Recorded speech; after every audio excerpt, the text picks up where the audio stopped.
Over the last decade, we've become more aware as a society of the impact of traumatic brain injury, whether it's from sports or war or an accident. We've learned that a blow to the head can cause lasting memory loss, difficulty thinking, attention deficit, and mood swings. A stroke, a blood clot in the brain, can lead to personality changes. And infections in other regions of the body, particularly in elderly people, can cause episodes of mental confusion. Pain in the body can dominate the mind, making it hard to pay attention to anything else, making us cranky, emotional, and even depressed. Although we either are our bodies or we inhabit them, or both somehow, much of our bodies is hidden from us. Some of what's hidden can be uncovered in an anatomy lab. Scientists have learned a lot about the heart and the nervous system, for example. And over the last decade and a half, we've made such enormous advances in brain science that President Obama has compared the mapping of the brain to the space race of the 1960s. And he launched a $300 million project called the Brain Initiative. And yet, we have not solved the mystery of human thinking, much less how it adds up to what we call the mind. By the mind, I mean consciousness, perception, memory, thinking, and judgment. It's the collection of those things that enable you to say, I am, to regard yourself as though there were two parts to you, the body and the mind that contemplates the body. Is the mind the same as the body? If so, how can it contemplate in such a way as though it were separate?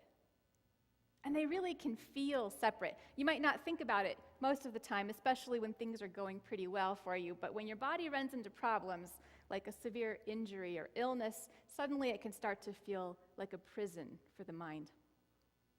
And then there are out-of-body experiences. Has anybody had one of those? There's a lot of hands going up right now. I have too. I have twice. Seriously, during childbirth. Birth is such an intense physical event that sometimes women experience the distinct feeling of watching themselves from outside their bodies. We would have been hearing a lot more about this over the ages if more ministers had been women. There would be whole theological treatises on it. It's wild. And it makes you wonder about the mind-body connection. Can the mind decide to get up and go? Is it an illusion? How connected are they? It's the question of the ages, so vexing to philosophers that it's often referred to as the hard problem, with a capital H, as in the permanently impossible problem. However, brain science is making such amazing advances that we just may figure it out. I'm going to talk about that a little bit this morning. First, I want to say that there's a lot of pseudoscience out there when it comes to brains and consciousness and minds. Some of it lends itself really well to sermons. I probably could have prepared in about half the time if I'd gone with it. But when you prop up theology on shaky facts, you get something that falls apart pretty fast later. I'm interested in the kind of theology that we can really carry with us and use and develop some more all throughout our lives. Not a thin spirituality, but a brave one and a rich one, adaptive and reflective, and grounded in experience and knowledge. For this sermon, I've drawn largely from the work of neuroscientist Christoph Koch. He is the chief scientific officer at the Allen Institute for Brain Science in Seattle. His work is published in peer-reviewed journals. He spent 16 years studying consciousness with Francis Crick, Nobel Prize winner, and his most recent book was published by MIT. Koch has made a special focus of the study of consciousness in his career, and all because of a toothache, he says. He was lying in bed one night, having already taken some aspirin, and he couldn't sleep because of the throbbing in his mouth. If it had been me, I probably just would have done some more binge watching of The Walking Dead. But this is a neuroscientist, so, he comforts himself by totally geeking out. He distracts himself by mentally mapping out how the pain is working in his body. He writes, "I knew that an inflammation of the tooth pulp sends electrical activity up one of the branches of the trigeminal nerve. which ends in the brainstem.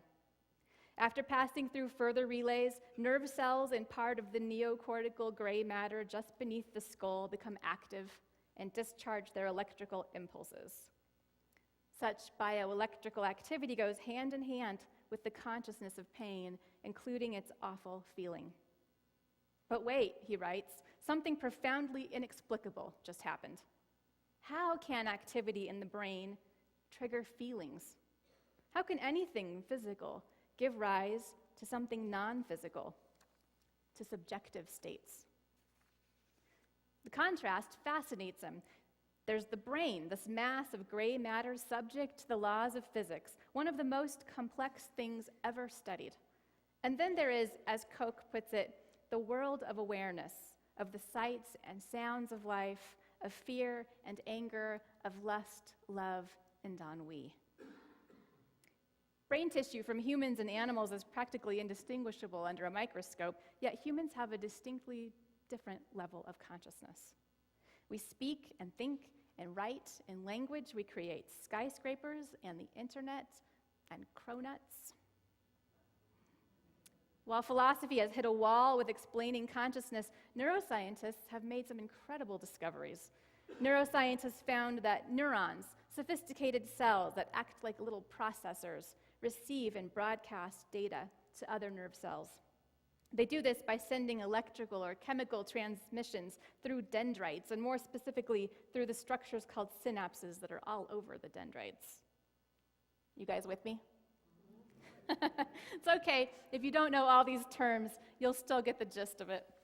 The chemical or the electrical signal crosses from the synapse over the synaptic gap where it's picked up by another nerve cell or neuron. Imagine 85 billion of those cells, 85 billion neurons with 85 trillion synapses. So you've got essentially this matrix of neurons in your brain just firing and firing away. That's where consciousness happens. It's what Koch calls the habitat of consciousness. It's so hard to imagine how data being processed by neurons and crossing synaptic gaps leads to thoughts. How does that translate into me picturing my husband's face and being filled with feelings of love for him? How does it turn into an idea, perhaps an idea about the mind itself, such as philosophers and neuroscientists have? How does it turn into a memory? No one knows yet. But the functional MRI makes it possible to measure the activity of brain cells while a person is thinking. Wherever neurons are active, blood flow also increases. That's what an MRI can see. Now, it's worth noting that consciousness is different from the mind. Consciousness is awareness and thinking. The mind is this, and it's memories and judgment and meaning, and a lot of things of which we are unconscious. When I lived in Oregon, I used to run in a forested park where it wasn't unusual for gardener snakes to slither across the path. They're quick, but not dangerous, and apparently not very smart, because they would pass right under my feet. But I never once stepped on one. My unconscious mind was too quick for it. As soon as a snake-like shape appeared on the path, I was jumping. I'd be in midair before I even realized why. About half the time, it turned out I'd jumped over a stick.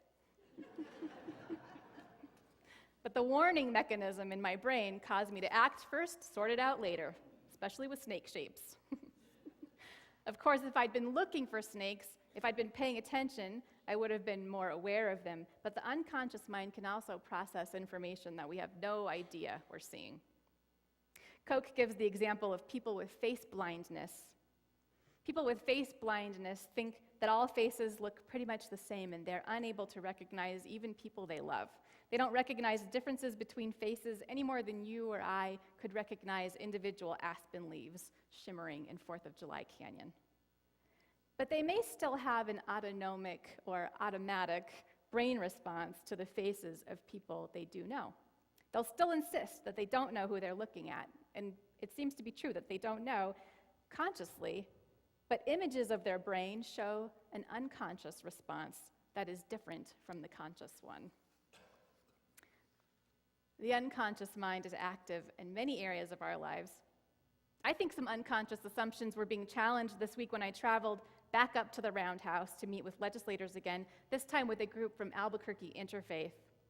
And one of the people in this pretty big group was an 8th grader named Freddie, whose parents immigrated to the US from Mexico. I had enjoyed the chance to talk to Freddie on the bus, and I knew that he was a thoughtful and smart kid, but I didn't know how much courage he had until we were on the Senate floor, and we approached a white, conservative senator, a man of advanced age. Freddie and the rest of the group listened patiently while the senator held forth on school testing with a story from his own childhood. And then Freddie changed the subject. He said he wanted to talk to the senator about licenses for immigrants, and he explained that if his mother lost her driver's license due to her immigration status, she would not be able to drive Freddie to school or to the doctor or go to the store and buy food for the family.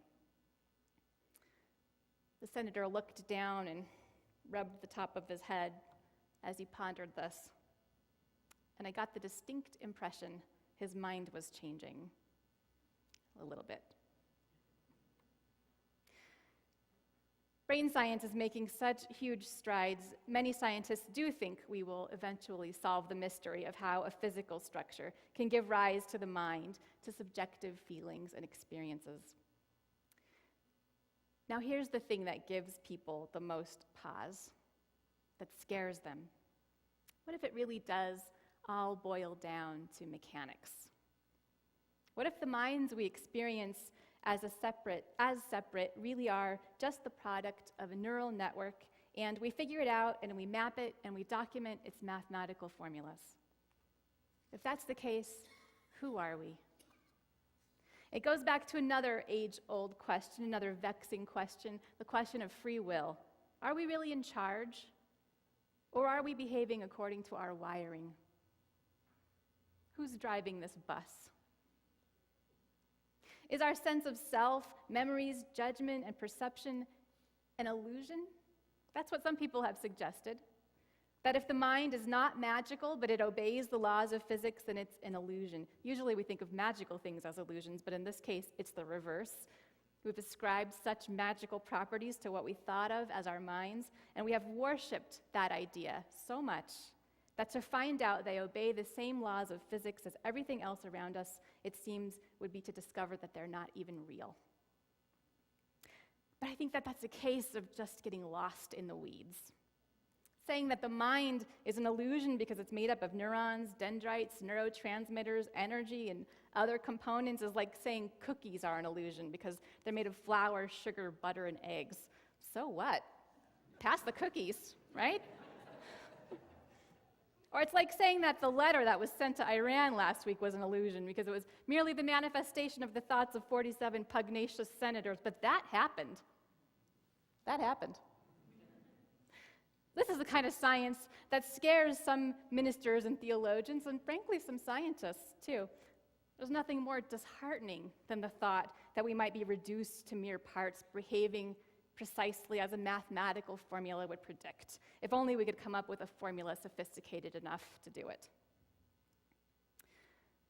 But remember that it's not religion's business to define how brains work, or how atoms and asteroids and plant nuclei work, for that matter. Religion should pay attention to those things, but it should not try to solve them by coming up with its own literally true stories, because religion's job is not primarily one of description, but one of interpretation. Why do we need interpretation? Because the purpose of mathematics and MRIs and all science is to help us make sense of lived experience, right? There's no other kind of experience. There's no reality for us to study other than the one we're living in and observing as human beings. Whatever a mind is, we're experiencing it. We're wired to experience the mind, and we're wired to use it for meaning making. And if we are shut down by new discoveries about how minds work, well, we just aren't being very imaginative. In fact, consciousness and meaning making are as real as their mechanisms. They're what sparked all this discovery in the first place. There's no need then to be afraid of looking directly at them. Consciousness, thinking, memory, judgment, perception, and the sense of self are as much a part of the universe as neurons and dendrites and synapses and synaptic gaps. A few weeks ago, at a memorial service held right here in this room, we mourned the loss of a member of this church. David had a keen sense of sacredness and of human history. He brought a scientific mind, the mind of a curious and fascinated observer, to the universe and to the phenomenon of being. He was a collector of many things, including meteorites from every known meteorite strike on the planet, little particles. He collected plants, minerals, elements, pigments, even skulls. And he brought the same sense of observing and studying to his own process of death, kind of like Christopher Koch did with the toothache. What I find so fascinating and beautiful is that David was made of the same atoms, the same oxygen molecules and stardust, energy and cosmic building blocks that so captured his imagination. Through him, it is as though the universe was observing itself. And the same could be said of all of us. Christopher Koch also writes that we are, quote, literally all stardust, brain scientists included. We're all wondering, watching, thinking, loving, and being. Koch often quotes the 20th century scientist and Jesuit priest Pierre Teilhard de Chardin, whose approach to science and meaning was part physics, part philosophy. Considered in its full biological reality, Teilhard de Chardin wrote, love, that is to say, the affinity of being with being, is not peculiar to humankind. It's a general property of all life. Teilhard de Chardin wrote that we are drawn to each other in love for the same reason that atoms and molecules and the world hold together at all, instead of just dissipating. The charge that holds atoms together is the same as the thing that brings people together, he thought. That's religious imagination. I don't mean that it's imaginary in the not true sense. I mean that it's an example of just the kind of creative interpretation that we are designed to do. Just the kind of interpretation that the universe is designed to do in us. And if you are feeling, as I am, something stirring within you, if these ideas connect with and they awaken something deep inside you, then probably we are engaged not just in thinking interesting thoughts, but in some soulful reflection. For the mind and the soul are closely connected, just as the body and the mind are. What do I mean by soul? That's another sermon. It's the sermon in 2 weeks. The third in this Body, Mind, and Soul series. Blessings.